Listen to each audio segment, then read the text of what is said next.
careers short. They're lengthening. Well, they're did lengthen their careers. Well, they're cutting their longevity short. Of life, in maybe. some cases. I don't know, but you know, like all the guys who we've implicated are still in their 30s and 40s. They haven't got. We haven't had anyone die. I mean, you know, in wrestling and stuff, yeah, people have died early because of excessive steroid use and performance-enhancing drug use. But in baseball, we haven't gotten to that point yet.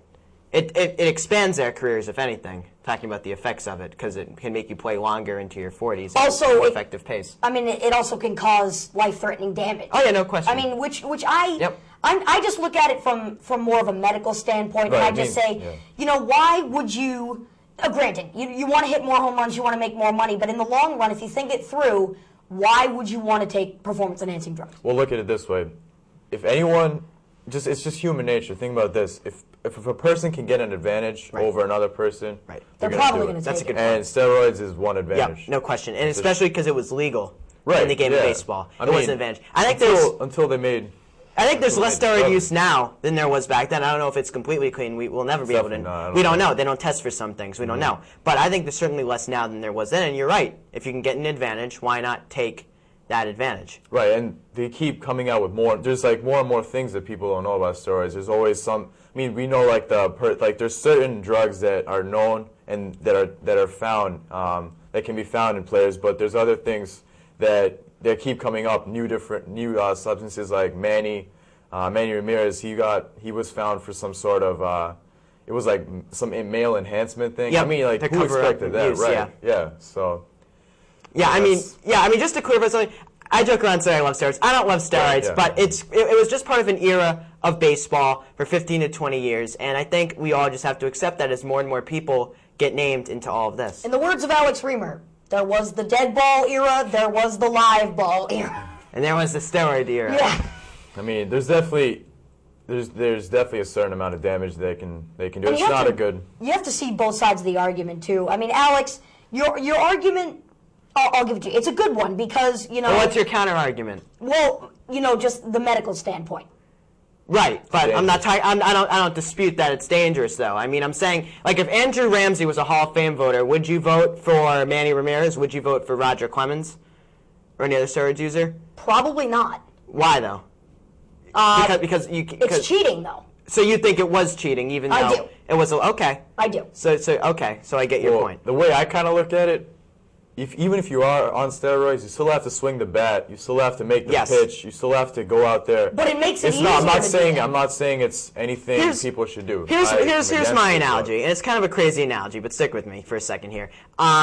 There's a substitute teacher in class, right? Like you all have experienced substitute teacher. There's a test or a quiz out in the class. Obviously, a lot of cheating goes on in that class. Right. Thus, what more people, it's kind of almost like that to steroid use. You know, there was a lot of steroid use going around, and those who didn't use steroids, you know, big up to them. That's a commendable effort. Just like that, those in the class who didn't cheat when they're substitute teacher, that's a commendable effort for them. Mm-hmm. But you know what? If more people are cheating than not cheating, isn't it then more of a level playing field than, you know, you would originally think? One could say, what if they just made it legal? I mean, what if they? I mean, that's outrageous. It's outrageous. But like, just think about it. Like, I think they do that for horse racing. They get all the weights. They make each horse weigh the same amount so that the jockey. They balance it out. I mean, and basically, they don't say how you are supposed to do that in horse racing. They just say get to the weight limit under a few certain limitations, and we don't have any problems. Right. So I mean, there's a lot of controversy that you can debate this forever, but it's kind of disappointing. And Alex Reamer will till the day he dies. I will. It's disappointing. Though, I don't like talking about it that much anymore, though. These guys are role models. So, all right, let's move on to some more interesting stuff. How about the trades that have been going on? Quite a few. Yeah, I mean, especially, I know you're not a Red Sox fan. No, I am not. Andrew, but Red Sox pick up Victor Martinez from the Indians. He's having a great start so far. And what do you guys think about this acquisition?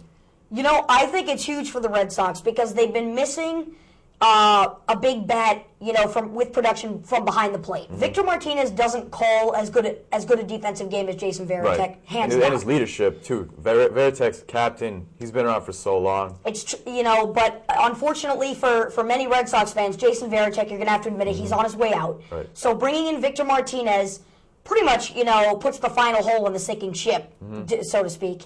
Jason Varitek has become somewhat of a lost cause. But I think Victor Martinez is going to provide great offensive production, and he's also very versatile. He can play 3 positions. Well, that's why he's one going to play a lot of DH, first base. Yeah, he's going to first base and catcher. He's going to rotate there. But like you said, Alex, he's probably going to get a majority of his games at first base. Right. But also, when they need to spell David Ortiz, they can always just throw him in at DH. Mm-hmm. Yeah, they can. And, I don't think this deal gets made, actually, if Terry Francona isn't the manager of the Red Sox. Because Terry Francona, one of his strengths is that he communicates so well with players. And guys like Mike Lowell, guys like Jason Varitek, as you mentioned, even David Ortiz to an extent, they're going to see potentially some lost playing time in all this. Oh, I think Mike Lowell is probably they want to rest him, too. Right. He's good bet. Right. And but if a guy who's your manager can't communicate well with your players, I don't know if the general manager of the Sox, Theo Epstein... It's also a difficult situation, with a new guy coming in. It is a difficult situation, but because Terry Francona can handle it so well, I think Theo felt confident enough to pull the trigger and make the deal, which absolutely does improve the team, not only now, but in the future, too. Oh, not a question. I mean, there's, the Yankees had, they're now tied in the AL East, the Yankees and Red Sox. Essentially, yeah. Essentially. This Victor Martinez trade definitely closes a part of that gap that was there. I mean, the gap is essentially even, closed. But, he's certainly going to help. He's able to drive the ball to both sides of the field. He can hit for power. And, I really think because he's a switch hitter, he'll see most of his at-bats from the left side, not just because of right-handed pitching, but because in Fenway Park, that right field fence is a lot shorter, and he's definitely got the swing to, hit it out of Fenway Park. Yeah, he can hit power. He's got some good power. Oh, yeah. So. Normal, I don't know about you, though, but if I'm a Red Sox fan, what I'm most concerned about is the 3 through 5 in the starting rotation, especially now this week. You got the Rays coming up, Yankees coming up, 4-game series in New York. It is a big... A lot of... Deciding games. It is, for the Rays. but I'm a little concerned though in 3 through 5 in the rotation with Penny, Smoltz, Buchholz struggled again today Sunday. I mean, I don't know, Buchholz.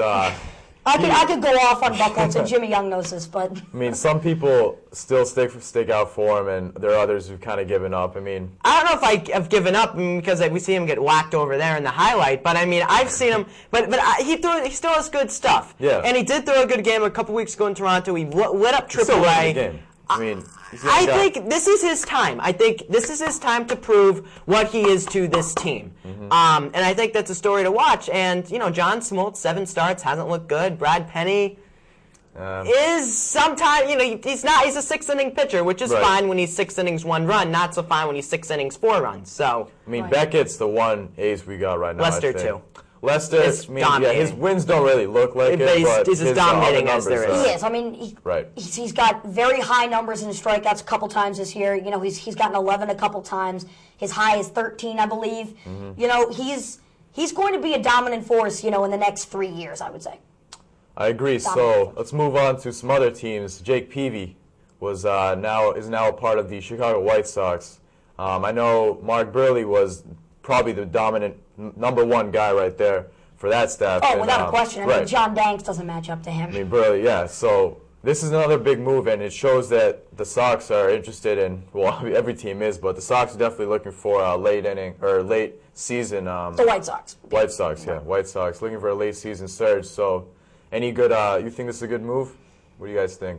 Yeah, I think it's a good trade for the long term if Jake Peavy can be healthy. Yeah, he's ill right now. Because talking about the White Sox in the postseason, if they get there, have a top 3 of Mark Burley, Jake Peavy. They got John Danks, the lefty, who's throwing well. Gavin Floyd. Yep. I mean, that's a very scary rotation. So I mean, I think Kenny Williams definitely a good deal. Get Jake Peavy for the long term as well. That's a good trade too. And I also like, speaking of pitchers quickly, Cliff Lee deal to Philly. I think that's a big trade that now pushes the Phillies up, I think, to the elite class of the National League. I definitely agree with you about the Cliff Lee point, Alex. But just first of all, going back to the Peavy point, Kenny Williams, GM of the White Sox, like you said, I mean, he's always aggressively looking to make his team better. He's not one of those conservative GMs like, who sits back and says, we're going to just pool our talent a little bit and see where we are in the next few years and then make a deal. Like J.P. Ricciardi, which he mistakenly basically... Well, let's get to that, Roy Halladay. What are your thoughts on Halladay not moving? Halladay, I think he needed to move. And I think that the GMs around the league were looking at this, and now that they see Ricciardi just stall, and I don't even think Ricciardi, I think he's going to be out. There's a couple of guys come in that organization looking for that same spot. So I don't think it was a smart move. We talked about it on Friday's show. A lot of people think that Roy Halladay was this is a perfect